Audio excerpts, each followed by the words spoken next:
ప్రాచీన మహాభారత యుద్ధానికి శొక్కిని కారకుడు. వాడిలోని వాడి అయిన తెలివి కారణంగానే మూర్ఖుడైన దుర్యోధనుడు ద్రౌపదిని అవమానించాడు. పాండవులకు కనీసం 5 గ్రామాలు కాదు కదా, సూది మొన మోపినంత భూమిని కూడా ఇవ్వనన్నాడు.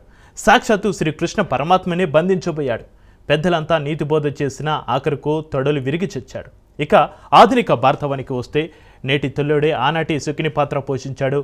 మహమ్మద్ అలీ జిన్నా మెదడులో అనుమాన బీజలు నాటాడు.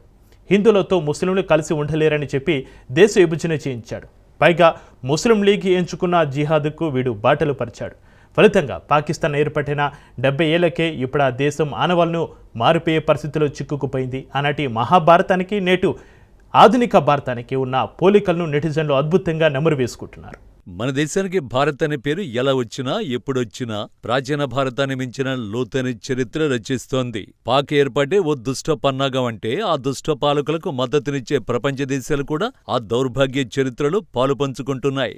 అందుకే ఇది మరో మహాభారతంగా పిలువబడుతోంది. ఇప్పుడు నడుస్తున్న యుద్ధం మరో మహాభారతమే. ఆనాటి భారతానికి ఎక్కడ తీసిపోదు మన గాథ. ఆనాడు సజ్జనులైన పాండవులు ఎన్ని కష్టాలు పడ్డారో ఇప్పటికీ తలుచుకుంటే గుండె చెరువవుతుంది.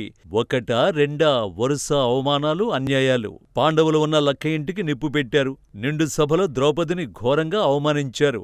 ద్రౌపదిని మాత్రమే కాదు, యావత్ మహిళా లోకాన్నే అవమానించారు. పాండవుల రాజ్యాన్ని లాగేసుకున్నారు, అడవుల పాలు చేశారు. అయినా పాండవుల కయ్యానికి కాలు దువ్వలేదు, ఎక్కడా సహనం కోల్పోలేదు. తన తమ్ముళ్ళు ఆగ్రహం చెందినా అన్నగా అందరినీ శాంతింపజేశాడు ధర్మరాజు. అదో చరిత్ర. అక్కడితో కూడా సహనాన్ని కోల్పోలేదు. అనేక మందితో రాయబారాలు పంపారు. యుద్ధం వద్దు, కనీసం 5 ఊళ్ళైనా ఇవ్వమని మెట్టు దిగారు. రాజీకి అనేక మార్గాలను తెరిచారు. కాని దుర్యోధనుడు విన్నాడా?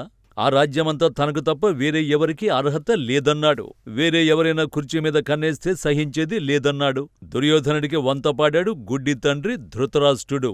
పోగాలం దాపురించినాడు దుర్యోధనుడికైనా ధృతరాష్ట్రుడికైనా మంచి మాటలు ఎలా వినిపిస్తాయి?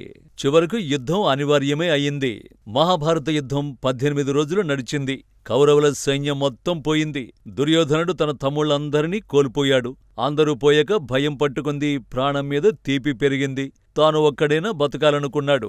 ఆఖరికి మడుగులో దాక్కున్నాడు దుర్యోధనుడు. కాని దుష్టకార్యాల పాపం పండాక మడుగులో దాక్కున్న కర్మ వదులుతుందా? వంశాన్ని నాశనం చేసుకున్న దుర్యోధనుడు తన వినాశనాన్ని కూడా కొని తెచ్చుకున్నాడు. దుష్టుడైన రాజుగా, అహంభావి అయిన పాలకుడిగా, ప్రజలను పీడించిన నీచుడిగా మిగిలిపోయాడు. ఇది మహాభారత గాథ. ఇక ఆధునిక చరిత్రను పరికిద్దాం. అచ్చంగా ఆనాటి కౌరవ సామ్రాజ్యంలాగే ఈనాటి పాకిస్తాన్ కూడా పాపాల పుట్టగా తయారైంది. పాకిస్తాన్ అంటేనే అదో విషబీజం నుంచి మొలిచిన చెట్టు. దాని పుట్టికే ద్వేష ప్రాతిపదికన జరిగింది. దాని మనుగడ మొత్తం ద్వేషంతోనే నిండిపోయింది. బ్రిటిష్ వాడి విభజించు పాలించు అనే దుర్నీతి, ఆనాటి మన పాలకుల శాంతి కాముక విపరీత విధానాలు, ఇలా ఏదైతేనే మత విద్వేషంతో పాకిస్తాన్ పురుడు పోసుకుంది. భారతదేశంలో తమ మతస్థులకు చోటెక్కడా అని అమాయకంగా ప్రశ్నించారు. అదంతా అబద్ధమని, ప్రపంచంలోని ముస్లిం దేశాల కన్నా భారత్లోని ముస్లింలే అతి పెద్ద సంఖ్యలో ఉన్నారని గణాంకాలు రుజువు చేస్తున్నాయి. దీన్ని బట్టి వారు ఆనాడు ముస్లింల గురించి మాట్లాడిన మాటలంతా బూటకమని, భారత్ను దెబ్బతీసే నాటకంలో భాగమని ఇన్ని దశాబ్దాల ఆధునిక భారత చరిత్ర రుజువు చేసింది. ఆధునిక భారతంలో అన్ని మతాలు కలిసి సహజీవనం చేశారు, చేస్తున్నారు, చేస్తారు కూడా. అయినా పాకిస్తాన్ ఏర్పడింది. అప్పటికైనా తమ పని తాము చూసుకున్నారా? ఈ 70 ఏళ్లలో తమ ప్రజలకు తినడానికి గోధుమ పిండి కూడా దొరకని స్థితికి దేశాన్ని దిగజార్చారు. అదో ఫెయిల్డ్ స్టేట్, విఫల రాజ్యం. నిజానికి రాజ్యం అనలేకపోయినా వారి పాలన మాత్రం రాచరికాన్ని మించి విధ్వంసం దిశగా నడిపించింది. అక్కడ ఎన్నికైన ఏ ప్రభుత్వమూ నిలబడదు. మిలిటరీ నాయకులు, టెర్రరిస్టులు కలిసి రాజ్యాధికారాన్ని పంచుకున్నారు. దేశాన్ని పాతాళానికి దిగజార్చారు. ఇక ఇండియాపై పాక్ విజయం అనే మాటలు ఒక్క క్రికెట్ చరిత్రలోనే కనిపించేవి. అది ఇమ్రాన్ ఖాన్ క్రికెట్ కెప్టెన్ గా ఉన్నప్పుడు మాత్రమే. ఆ ఇమ్రాన్ ఖాన్ ఇప్పుడు ఎక్కడున్నాడు? జైల్లో ఉన్నాడు. ఈ ఒక్క ముక్క చాలదా పాకిస్తాన్ పరిస్థితి అర్థం చేసుకోవడానికి? ఇమ్రాన్ ఖాన్ శుద్ధపోసేమీ కాదు. కానీ అతను జైల్లో ఉండాల్సి వస్తే ఆ దేశంలో నాయకత్వం ఎప్పుడూ ఉరికంబం ఎక్కి ఉండాలి. కానీ టెర్రరిస్టులతో కలిసి ప్రపంచాన్ని వంచన చేస్తూ భారత్ పక్కలో బల్లెంలా మారింది పాకిస్తాన్. మన దేశంపై ఎన్ని అఘాయిత్యాలు! ఒకటా రెండా? Congress, Janata party, national front, United progressive alliance, democratic alliance, BJP. దేశాన్ని ఏలిన పార్టీల కూటములు ఎంతో మంది పాలించారు. ఒక్కసారైనా మన దేశం నుంచి పాకిస్తాన్కు వెళ్లి వారి పౌరుల్ని చంపిన ఉదంతం ఉందా? కాని వాళ్ళేం చేశారు? దేశాన్ని పంచి ఇచ్చిన మనకు వారు తిరిగి ఏమిచ్చారు? వారి కుట్రలు, కుతంత్రాలు ఎప్పుడైనా ఆగాయా? కార్గిల్, ముంబై, చివరాఖరికి పార్లమెంటుపై దాడి. ఒక పక్క తిండికి లేదు, అప్పు పుట్టడం లేదు. ఏం చేయాలి? అది ప్రజల కోసం పుట్టిన రాజ్యం కాదు. దాని అజెండానే విధ్వంసం. కశ్మీర్ లోయల్లో పేర్లు అడిగి మరీ చంపేశారు అమాయక ప్రజలను. అంటే ఇక మాటల్లేవు, మాట్లాడుకోవడాలు లేవు. ఇంతకు మించిన సహనం కూడా ఇకపై అక్కర్లేదు. అదే కోరుకుంటోంది ఆధునిక భారతం. పాకిస్తాన్ అనేది ఒక అవ్యవస్థీకృతమైన దొంగల గుంపు. అంతే.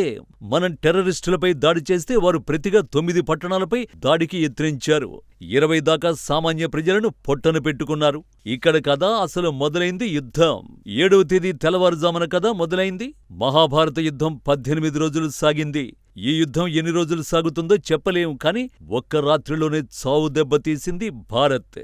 పాకిస్తాన్ సామాన్య ప్రజల్లో తిరుగుబాటు, బలూచిస్తాన్లో తిరుగుబాటు, పాకిస్తాన్ సైన్యాధ్యక్షుణ్ణి అరెస్టు చేసిన వారి ఆర్మీ, వారి యుద్ధ విమానాల రాడార్ వ్యవస్థల కూల్చివేత, ఇస్లామాబాద్ దాకా, కరాచీ దాకా మన సైనిక వ్యవస్థల చేరిక చాలా శరవేగంతో జరిగిపోయాయి.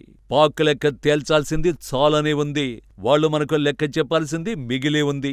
ఈ లెక్క అంత ఈజీగా తేలేది కాదు, కాని తేల్చక తప్పదు. అదే పనిలో ఉన్నాయి మన సేనలు. పాకిస్తాన్కు ఇప్పుడిక దారేది? చైనాను నమ్ముకుంటే వారు ముందుకు రావడం లేదు. సౌదీ అరేబియా లాంటి దేశాల దౌత్యంతో భారత్తో రాజీకి రావడమే మేలు.